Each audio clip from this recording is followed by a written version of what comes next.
చిరకాలము నాతో ఉంటానని క్షణమైనా వీడిపోలేదని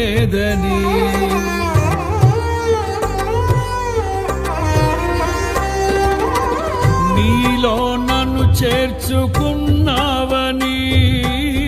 తండ్రితో ఏకమై ఉన్నామని ఆనందగానము నే పాడనా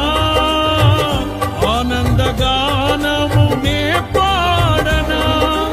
ఏదైనా నాకున్న సంతోషము నీతోనే కలిగున్నా